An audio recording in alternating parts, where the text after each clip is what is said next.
Shalom les enfants de Dieu. Comme d'habitude, nous nous sommes retrouvés encore sur vos écrans et sur les plateaux. Je vous apporte une nouvelle de la part du Seigneur qui va peut-être vous hiquer, vous choquer, mais il est question de se lever et de se défendre par la prière. Ah oui, c'est intéressant. Quand Dieu nous fait des signes, nous devons poser la question à Dieu pour savoir qu'est-ce qui arrive et que ces signes-là nous visitent. Je suis mieux placé pour vous le dire. Je ne suis pas la seule appelée du Seigneur, mais chacun a reçu selon sa vocation les tâches que le Seigneur lui confie. C'est comme ça que j'ai reçu mes tâches. Et je viens vous annoncer, ceux qui sont des résidents du continent africain aux États-Unis, ce qu'on appelle Grande Amérique, et ceux aussi qui sont en Angleterre, en Suisse, en Allemagne, au Canada, préparez-vous, car il y a un grand scandale qui se prépare par la décision de la puissance mondiale. Je vous l'ai annoncé à l'an 2015, lorsque j'étais à la Tour, à la Chambre haute. J'ai parlé au travers les presses, j'ai parlé au travers les médias, les réseaux sociaux, pour vous annoncer que les Africains seront rapatriés. Les Africains résidant à ces continents, à ces pays, ces États que j'ai cités, seront rapatriés par une décision radicale. Et ils vont quitter, ils seront rapatriés à revenir sur les terres, les mêmes bredouilles, sans toutefois défendre aucune cause, aucun intérêt, aucun droit. Alors, je suis revenu à ce débat-là aujourd'hui. Si vous avez constaté qu'après cette prédiction de l'année l'an 2015, dans le mois de juillet et août, c'est que j'ai publié ces choses-là à la connaissance des enfants de Dieu, vous allez constater que 2-3 mois après, cet événement avait démarré. J'étais toujours à la chambre haute, je priais pour les situations africaines. Et j'ai pris cette page-là. Et pendant 4 mois, oui, débat avec le ciel nuit et jour, 4 mois dans mon enclos, seul à seul, enfermé.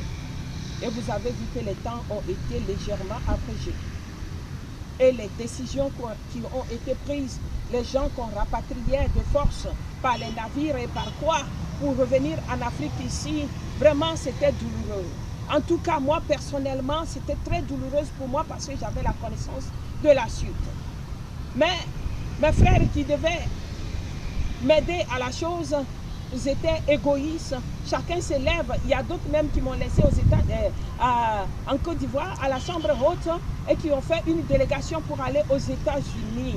Oui, c'est une partie des églises, des assemblées de Dieu. Automatiquement, ils ont créé une mission, une congrégation, une association qu'on appelle les missionnaires. J'étais là, je n'avais rien dit. Parce que si je veux parler, ils vont me dire, tu n'es pas la seule appelée de Dieu. Et je les ai laissés, ils sont partis. Et pendant qu'ils sont allés, c'est 3 mois après que l'événement a commencé. Mais comme Dieu est amour, il m'a chargé de ces cartouches de agapé. Et j'étais restée enfermée, j'ai défendu cette cause. Je ne suis pas venue vous annoncer ces choses aujourd'hui, les chrétiens et les enfants de Dieu, pour vous plaire. Je suis venu vous révéler quelle est l'efficacité de la prière faite en secret, dit le Seigneur Jésus. Les gens aiment qu'on les loue dans les places publiques, comme en synagogue.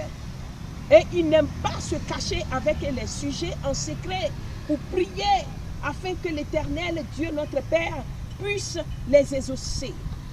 Et c'est la raison pour laquelle ils se sont ligués pour aller aux États-Unis.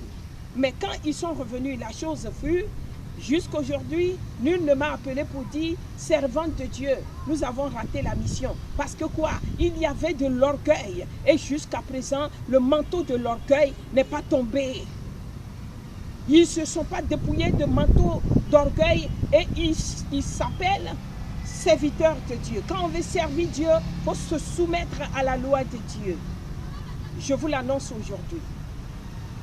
Les Africains qui sont aux États-Unis là-bas, regardez-moi très bien. On m'appelle la prophétesse Espérance de Magdala. Je suis de l'église Pentecôte internationale. J'ai un ministère d'intercession qu'on appelle Sentinelle. des femmes. Et sur le plan mondial, mon ministère a démarré en Côte d'Ivoire en 1998, qu'on appelle l'armée de Midi. Je suis la fondatrice de l'armée de Midi. Écoutez-moi, l'armée de Midi est créée depuis 1998 en Côte d'Ivoire. Ce n'est pas maintenant qu'on l'a créée. Donc, laissez-moi vous dire, c'est par rapport à des situations que le Seigneur m'a donné ce mouvement de l'armée de Midi. Je m'adresse à vous pour vous réveiller de votre sommeil et pour vous dire que ce que vous avez goûté en l'an 2015 et 2016 ne sont que des gouttières de ce qui vous est réservé en Europe. Parce que d'ici 6 mois, les décisions vont venir des États-Unis, où ils vont commencer à rapatrier les enfants de Dieu, surtout ceux qui ne sont pas dans les sectes impermissibles, ceux qui ne sont pas dans les sectes sanguines, des pactes sataniques. Ils seront le plus vite possible rapatriés. À plus forte des raisons, ceux qui sont des chômeurs, malheur à vous, parce que vous serez rapatriés sans papier. Si on t'attrape dans les rues, tu ne vas plus te retourner à la maison pour prendre ton sac, ta valise de voyage. Tu vas partir comme ça, nu, dans ta seule tenue, tes réalisations, tes constructions, tes usines, tout ce que tu as fait aux États-Unis là-bas, en Europe, en Suisse, Canada, Allemagne, resteront pour ces continents-là. Et toi, tu reviendras ici, en Afrique, en attendant que l'échec économique s'est prononcé et a avancé les pas. Si tu arrives ici, en Afrique, il n'y a pas d'emploi pour les diplomates ici.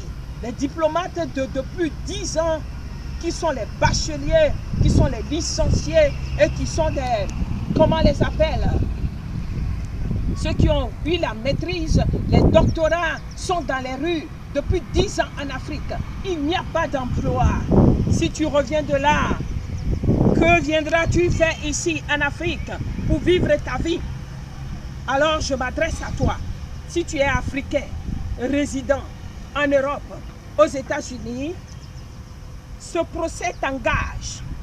Si tu n'as pas appris à prier au nom de Jésus-Christ, je t'impose de la part de l'Esprit de Dieu, par cette révélation, à commencer à prier au nom de Jésus-Christ.